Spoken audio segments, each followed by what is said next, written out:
हावड़ा में दिन दहाड़े पुलिस बनकर लूट की वारदात।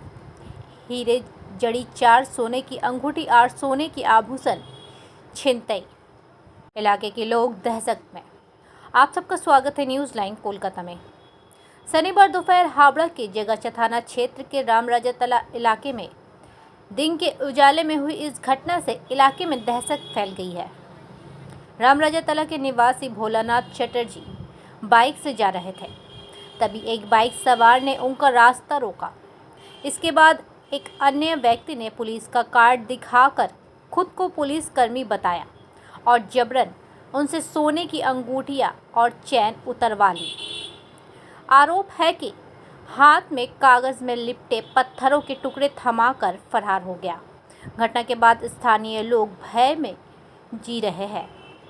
वहीं जगाचा थाना की पुलिस ने इलाके की सीसीटीवी फुटेज जुटाकर आरोपियों की पहचान करने और मामले की जांच करनी शुरू कर दी है। इंतजार करने वालों को इतना ही मिलता है जितना कोशिश करने वाले पीछे छोड़ के चले जाते हैं। आप भी क्या कर रहे हो भैया? दिन भर समय वेस्ट कर रहे हो। अब समय आ गया, अपने समय को इन्वेस्ट करना है, अपना व्यापार चालू करा के दे रही है कंपनी। अभी का भी कॉल कीजिए। আমাকে পুলিশের কার্ডটা দেখায়, আমি থতমত খেয়ে গেলাম। আমার কাছে হেলমেট ছিল না, এটা আমার একটা ফল্ট ছিল।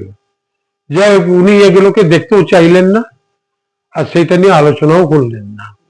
আমি বললাম কাগজপত্র তো গাড়ির নিচেতেই আছে, কিন্তু অনেক জিনিস আছে, বার করতে সময় লাগে একটু। তখন বলছি উনি আপনি এগুলো পড়েছেন কেন? এগুলো আমাকে গুরুদেব বলেছেন পড়ার জন্য, তাই পড়েছি। এবং ওখানে আমার ওখানে আংটি ছিল একটা, দুটো, তিনটে, চারটে, পাঁচটা আংটি ছিল, পাঁচটাই সোনার।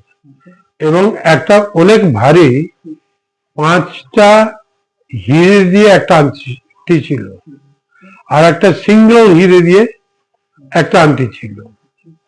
আমার গলার চেনটা, এবং গলা খুলে দেখে যে আমার একটা চেন আছে, বললো চেনটাও খুলুন। এটা কেন খুলতে হবে? না, এসব পরে যাওয়া যাবে না, আপনাকে ওটা খুলতে হবে। ওনারা রীতিমতন আমাকে থ্রেট করছেন। যখন আমি খুলে ওগুলো হাতে নিই তখন স্ন্যাচ করে নেয় আমার হাত থেকে, করে একটা কাগজের মধ্যে নোড়ার চেষ্টা করে। আমি বুঝতে পারলাম না কি হচ্ছে। তো সঙ্গে সঙ্গে উনি একটা বাদেই আমার যে ড্রয়ারটা ডিগিটা খোলা ছিল কাগজ দেখাবো বলে, ওই ডিগির মধ্যে একটা কাগজে উনি পাথর মানে ইটের টুকরো কিছু দিয়ে আমাকে বললে এটা রেখে দিন, এর মধ্যে রইলাম না সব যেন এগুলো পরে বেরোবেন না। এই যে পাথরগুলো, এই যে দেখুন ইটের টুকরো গুলো, এইগুলো আমাকে দিয়ে চলে গেল। তখন আমি দাঁড়িয়ে 2 মিনিট 4 মিনিট একটু ভেবে ঘাবড়ে গেছি, কিন্তু আমার কাজের জায়গায় যাব বলে ভেবেছি।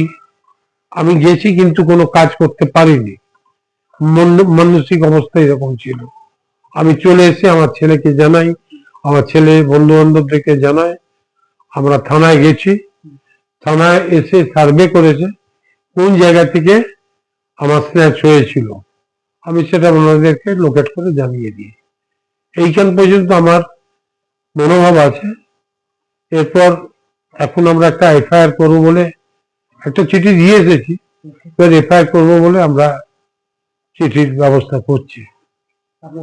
আমার নাম ভোলানাথ চ্যাটার্জি।